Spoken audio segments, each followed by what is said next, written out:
জামাত উন্নয়ন পার্টি করত, ওটা জামাত উন্নয়ন পার্টি করত। নামটা একটু কারেকশন করে দেওয়া দরকার। তৃণমূল কোন খাতা খুলতে দেবেন না মুর্শিদাবাদে বলছেন হুমায়ুন। তৃণমূল বিপদে পড়বে, এটা নিয়ে অস্বীকার করার কোনো উপায় নেই। কারণ তৃণমূল কংগ্রেসের কাছ থেকে প্রতারিত মুসলিমরা সরে যাচ্ছে এবং তারা কোথাও নওশাদের হাত ধরছে, কোথাও হুমায়ুন সাহেবের কাছে যাচ্ছে, কোথাও মিমের হাত। অতএব আমরা তো চাই যে তারা সবাই মিলে পরিবর্তন করুক, আমরা সুশাসন বিকাশ দেব। নরেন্দ্র মোদীজির যে নীতিতে গোটা দেশ চলছে, সমস্ত উন্নয়নের কাজের শরিক বা সুযোগ সব ভারতবাসী পাচ্ছে। এসআইআর নিয়েও মিথ্যা প্রচার হয়েছিল যে মুসলিমদের নাম কাটার জন্যই এসআইআর করা হয়েছে, এটা ওয়ান টাইপ অফ এনআরসি। প্রাথমিক তালিকা যেটা বেরিয়েছে তাতে আমি সম্প্রতি যে কটা জায়গায় গেছি, বহু মানুষের মধ্যে কিছু মুসলিম লোকের সঙ্গেও আমার দেখা হয়েছে। তাদেরকে আমি জিজ্ঞেস করেছি যে আপনাদের এসআইআর শুরুর আগে তৃণমূল কি বলেছিল। কেউ বলল এনআরসি বলেছিল, কেউ বলেছিল মুসলমান নাম দেখে দেখে ইলেকশন কমিশন বাদ দেবে, ইলেকশন কমিশন বিজেপি পরিচালিত। এখন কি দেখলেন ড্রাফট ভোটার লিস্টে? বললো সব ভারতীয় মুসলিমদের নাম আছে, মৃতদের নাম বাদ গেছে। আর যারা ডাউটফুল বাংলাদেশি মুসলিম তাদেরকে আনম্যাপ করেছে, ডাকবে, তারা ডকুমেন্ট জমা দিয়ে প্রমাণ দেবে। আপনাদের কোনো অসুবিধা হয়েছে? বললো না, আমাদের অসুবিধা হয়নি। এটা গ্রাউন্ড রিয়েলিটি। আমি ধন্যবাদ জানাবো যে মুর্শিদাবাদ, মালদা সহ একটা বড় অংশের মুসলিমদেরকে, তারা মমতা ব্যানার্জি মিথ্যাচারের ফাঁদে পা দেয়। এর আগে 19 সালে সিএএ কে এনআরসি বলে বহু ক্ষয়ক্ষতি হয়েছে, বহু সাধারণ মানুষের ক্ষতি হয়েছে, ট্রেন বাস পোড়ানো হয়েছে। ওয়াকফ অ্যামেন্ডমেন্ট বিল যার পশ্চিমবঙ্গে মমতা ব্যানার্জি সর্বনাশ করে দিয়েছেন, সেক্ষেত্রেও হরগোবিন্দ দাস, চন্দন দাসের হত্যা থেকে শুরু করে নানা জায়গায় ঘর বাড়ি লুটপাট, আগুন দেওয়া, এগুলো মানুষ দেখেছে। এসআইআর নিয়ে সবাই ক্লিয়ার হয়ে গেছে যে খুব স্বচ্ছতার সঙ্গে ইলেকশন কমিশন এই এসআইআর করছে, এটা নট নিউ। তাই মমতা ব্যানার্জির এই মিথ্যাচার এবারে আর কেউ খাচ্ছে না। যাদের নিয়োগ করা হলো, হ্যাঁ,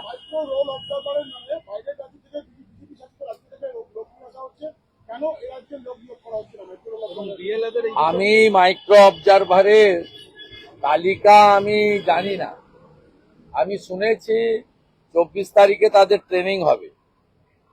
আমি চ্যালেঞ্জ করলাম মমতা ব্যানার্জিকে যে 3000 মাইক্রো অবজারভারের মধ্যে একজনও যদি পশ্চিমবঙ্গের বাইরের রাজ্যে কর্মরত কোন মাইক্রো অবজারভারের নাম আপনি দেখাতে পারেন, তাহলে আমি ক্ষমা চাইব। আর আপনি যদি দেখাতে না পারেন, আপনাকে ক্ষমা চাইতে হবে। পশ্চিমবঙ্গের কেন্দ্রীয় সরকারি সংস্থা বা আধা কেন্দ্রীয় সংস্কারী সংস্থাতে কর্মরতদের বিষয়ে গাইডলাইন প্রকাশ করেছে ইলেকশন কমিশন। এক্ষেত্রে তারা বাইরের রাজ্যে কর্মরত এইরকম বিষয় মমতা ব্যানার্জিকে কে বলেছে, কোন পুলিশ তাকে বলেছে, আমার জানা নেই।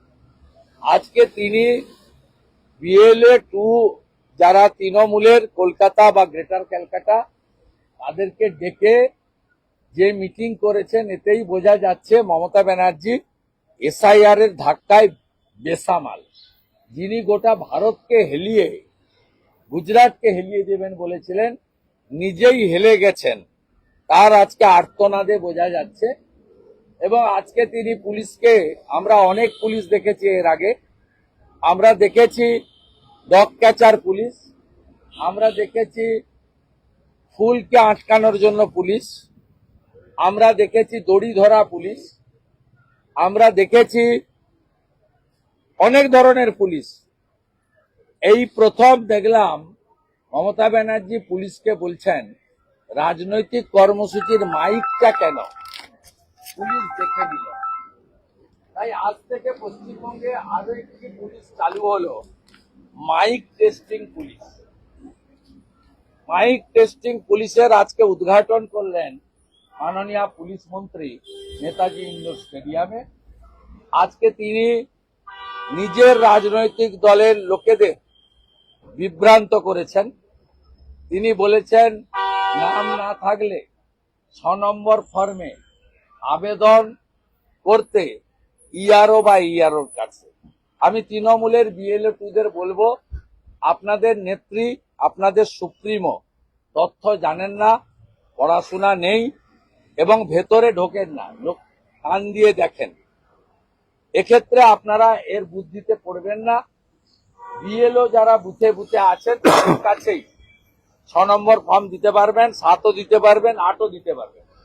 আর শুনানির সময় এইআরও বা ইআরও আপনাদের ডাকবেন, মাইক্রো অবজারভারের উপস্থিতিতে শুনানি হবে। শুভেন্দুদা বারবার করে মমতা বন্দ্যোপাধ্যায় অমিত শাহকে টার্গেট করেন, অমিত শাহকে নিয়ে বাজে কথা বলেন। এত রাগ কিসের অমিত শাহকে নিয়ে? এবং তিনি আজকেও বলেছেন যে অমিত শাহ ষড়যন্ত্র করছেন, স্বৈরাচারী, স্বৈরাচারী। জানেন না তিনি স্বৈরাচারী। কেন টার্গেট অমিত শাহ করেন? উনি যেভাবে ইলেকশন কমিশনকে ঠকিয়েছেন আরিজ আফতাবকে রেখে, সেই ঠকাতে পারছেন না, তাই রাগটা গিয়ে পড়েছে কেন্দ্রীয় স্বরাষ্ট্রমন্ত্রীর উপরে। যদিও ইলেকশন কমিশন সংক্রান্ত বিষয়ে স্বরাষ্ট্রমন্ত্রীর প্রত্যক্ষ কোনো রোল নেই, সবাই জানেন আপনারা।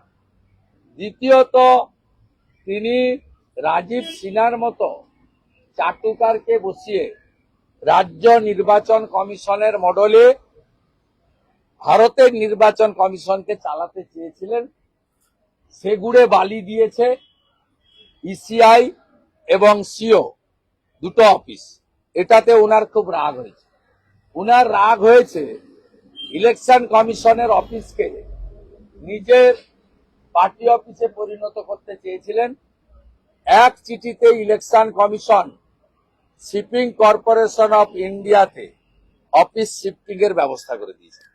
ওনার রাগ হয়েছে সুব্রত গুপ্তদের মতো, মিস্টার মুরুগানদের মতো, ডি অর্জুনদের মতো আরো একাধিক আইএস অফিসার উনার কাছ থেকে তালিকা না নিয়ে সরাসরি ইলেকশন কমিশন কেন এদেরকে স্টেট অবজারভার করে ইলেকশনে পাঠিয়েছে। উনি যেভাবে গত 6 বছর আরিজ আফতাবকে দিয়ে ইলেকশন কমিশনের অফিস চালিয়েছেন, সেটাতে চালাতে পারছেন না। তাই উনার রাগটা গিয়ে দিল্লির উপরে পড়েছে এবং ভারতবর্ষের বর্তমান আয়রনম্যান স্বরাষ্ট্রমন্ত্রী নরেন্দ্র মোদীজির যোগ্য মন্ত্রিসভার সহকর্মী, যার নেতৃত্বে ডক্টর শ্যামাপ্রসাদ মুখার্জির স্বপ্ন পূরণ হয়ে 370 ধারা 35 কাশ্মীরে বাতিল হয়েছে, সেই অমিত শাহজিকে টার্গেট করেছেন। এতে কোনো লাভ হবে না। দেশার নাম্বার, সাল শেষ হতে যাচ্ছে, আর মাত্র আপনি 4 মাস কয়েকদিন আছেন। আপনি ভালো করে কেক খান, এক্সমাস পালন করুন, নলেন গুড়ের পায়েস খান, জয়নগরের মোয়া খান, আর যা যা আনন্দ করতে চান করে নেন। এপ্রিল মাসের পরে আপনাকে কেউ কম্পার্টমেন্টাল চিফ মিনিস্টার আর বলবে না, যেহেতু আপনি আমার কাছে হেরেছেন। আপনাকে এবারে প্রাক্তন মুখ্যমন্ত্রী বলবে। বাংলায় জেতান দিল্লি কেড়ে নেব, কর্মীদের ভোকাল টনিক মমতা। হ্যাঁ, বাংলায় জেতান দিল্লি কেড়ে নেব। বারবার উনি দিল্লিকে হেলাতে গেছিলেন, মেসি কাণ্ডে এমন হেলা হেলিয়েছেন, গাড়ি ঘুরিয়ে নিয়ে পালিয়ে গেছেন বাড়িতে। 15 বছরে প্রথমবার কয়াকারে পা, গাড়ি ঘুরিয়ে মার ছুট, এ দৃশ্য আপনারা দেখেননি। তো ভগবানের মার, এ মার চলতে থাকবে। 100 দিনের প্রকল্প থেকে গান্ধীর নাম বাদ। আরে রাম তো একটি মহাকাব্যের চরিত্র। কে বাদ দিয়েছে? বাপু কাকে বলা হয়? বাপু কাকে বলা হয়? এইসব মিথ্যা কথা ধপবাজি, আপনি অ্যাম্বুলেন্স গুলোর ছবি লাগিয়েছেন, 60% টাকা তো নরেন্দ্র মোদীজির ভারত সরকারের। জাতীয় যে স্বাস্থ্য মিশনের টাকা আপনি অ্যাম্বুলেন্স গুলোতে লাগিয়ে দিয়েছেন নিজের ছবি। আপনি পারেন করতে? আপনি প্রধানমন্ত্রীর অরুণোদয় কর্মসূচি, সোলার আলো, আপনি কয়েকদিন আগে বিজ্ঞাপন দিয়েছেন আলোশ্রী বলে। অতএব বাপুকে, নেতাজি সুভাষচন্দ্র বসুকে, সর্দার প্যাটেলকে কি করে রেসপেক্ট দিতে হয়, এটা নরেন্দ্র মোদীকে আপনার কাছ থেকে শেখাতে হবে না। অতএব নাম ছোট করেছে যাতে বেশি লোক বলতে পারে, শব্দবন্ধন কম খরচ করতে পারে, কিন্তু বাপুর নামে হয়েছে। আর বাপু মানে সবাই জানে মহাত্মা গান্ধীকেই সম্মান দিয়ে বলা হয়। আপনার এসব কথা মাথায় সাজে না। আপনি আরবি সংস্কৃতিকে বাংলায় আনতে চান।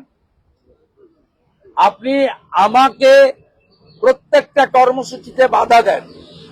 আর আজকে হুমায়ুন কবির বেলডাঙ্গাতে তার রাজনৈতিক দলের প্রকাশ করলো, তাকে অনুমতি নিতে হয়নি, 500 পুলিশ পাঠিয়েছেন। আপনি মা কালীকে প্রিজন ভ্যানে তোলেন, আর বাবরের নামে ধর্মীয় প্রতিষ্ঠান গড়ার জন্য আপনি 1000 পুলিশ দাঁড় করান। আপনার মুখ থেকে সব কথা মানায় না। দীপু দাস, বাংলাদেশের এক হিন্দু যুবক, মিথ্যা প্রচার করে জ্যান্ত পুড়িয়ে দিয়েছে। মুখ্যমন্ত্রীর মুখ থেকে কোনো বক্তব্য নেই কেন? দীপু তো বাঙালি, দীপু তো গুজরাটি নয়, বিহারি নয়। আপনার একটা শব্দ নেই কেন? আপনি এখানে 50 মিনিট না 1 ঘন্টা, মাঝে 20 মিনিট মাইক গন্ডগোল হয়েছিল, সেটাও ষড়যন্ত্র। কখনো বলছেন ষড়যন্ত্র, আর কখনো বলছেন পুলিশ দেখে নেবে। সেখানে তো আপনি একবারও দীপু দাসের মর্মান্তিক ঘটনা নিয়ে মুখ খোলেননি। অতএব মানুষ দেখছে আপনি এবারে নির্বাচনে চুরি যাতে করতে না পারেন, তার জন্য ইলেকশন কমিশন চেষ্টা করছে। আমরাও অধীর আগ্রহ অপেক্ষা করে আছি। গত লোকসভা ভোটে সব দফাতে আপনার লোকেরা ক্যামেরা বন্ধ করে ভোট করেছিল। আমার অনেক দিন ডিউ আছে, তথ্য প্রমাণটা সামনে আনা, সেটা আমি আপনাদের নতুন বছরের প্রথম সপ্তাহে দিয়ে দেব।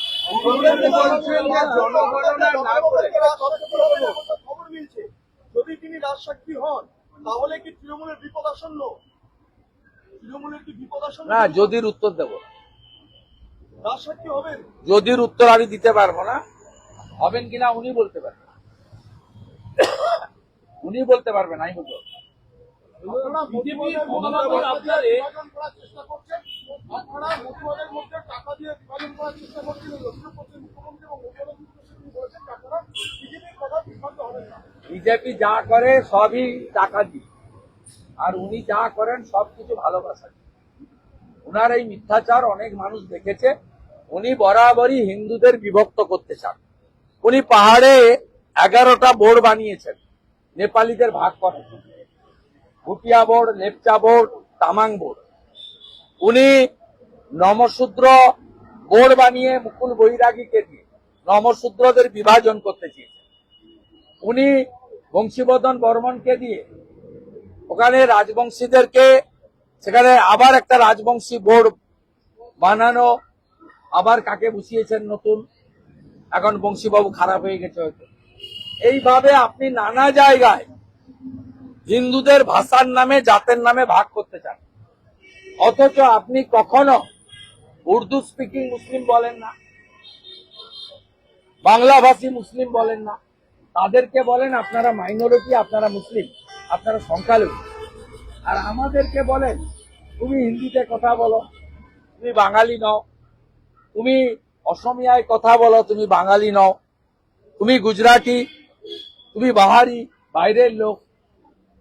সব সময় সনাতনীদেরকে ভাষার নামে বিভক্ত করা, ব্রাহ্মণ, ক্ষত্রিয়, বৈশ্য, শূদ্র তার নামে বিভক্ত করা, এবং তফসিলি জাতি, তফসিলি উপজাতি, তাদের মধ্যেও নানা ধরনের বোর্ড ইত্যাদি করে তাদেরকে বিভক্ত করা, কোথায় কোথায় বোর্ড বানানো, যে বোর্ডের না আছে অর্থ, না আছে কাজ করা।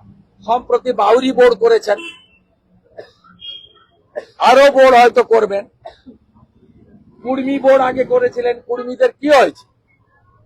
আপনি বরাবরই যারা রাষ্ট্রবাদী, যারা সনাতনী, তাদের বিভক্ত করতে চান ভাষার নামে, জাতের নামে।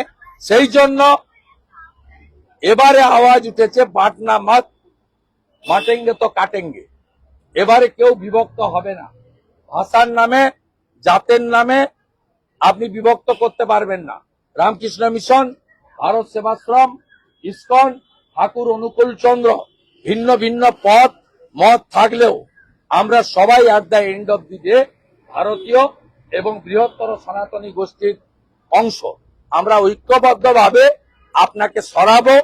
বাংলাদেশের জামাতি কালচার পশ্চিমবঙ্গে ঢুকছে, এতে ইসলামিক মৌলবাদ কট্টরপন্থীরা উৎসাহিত হচ্ছে এবং বিশেষ করে মুসলিম দিদিরা, বোনেরা, কন্যারা, তাদেরকে যে ধরনের বাংলাদেশ পাকিস্তানে যে ধরনের অধিকার কেড়ে নেওয়া হয়, পোশাক থেকে শুরু করে নানাভাবে, এই জিনিসও পশ্চিমবঙ্গে আমদানি করার চেষ্টা আপনি করছেন।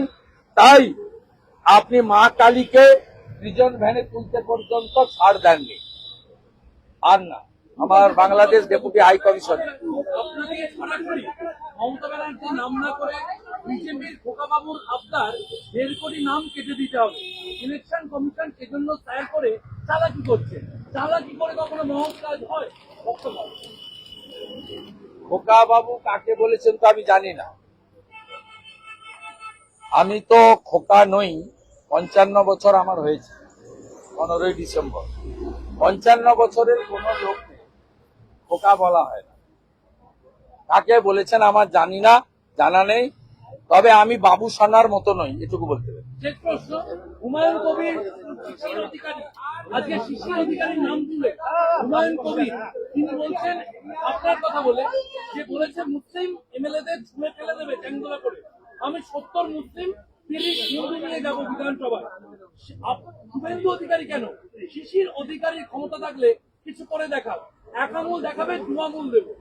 ঠিক আছে, হুমায়ুন, ঠিক আছে, উনি জিতে আসুন, দেখা হবে। ওনার মনে হয় বুঝতে ভুল হচ্ছে। আমি এখানে যে বক্তব্যটা রেখেছি তৃণমূলের মুসলিম নেতাদের উদ্দেশ্যে রেখেছি, অ্যাজ এ হোল মুসলিম কমিউনিটির নামেও বলিনি। আর হুমায়ুন কবির যদি তৃণমূল না করেন, উনার গায়ে লাগারও কোনো কথা নয়। উনি যদি তৃণমূল করেন এখনো মনে প্রাণে,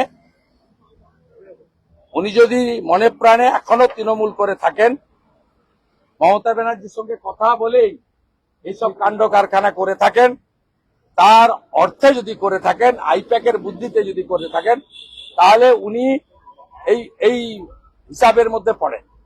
আমার বক্তব্য ছিল খুব পরিষ্কার, অ্যাজ এ হোল মুসলিম কমিউনিটিকে আমি বলিনি। আপনি আমার আগের বক্তব্য আবার দেখে নিন। আমি বলেছিলাম হিন্দুরা যেভাবে মমতা এবং তার পুলিশের দ্বারা অত্যাচারিত, হিন্দুরা ঐক্যবদ্ধ হচ্ছেন। কোন হিন্দু এলাকা থেকে তৃণমূলের প্রতিনিধি আগামী বিধানসভায় আসবে না। আমি যদি যা বলে থাকি সেটা তৃণমূলের মুসলিম নেতাদের উদ্দেশ্য করে বলেছি।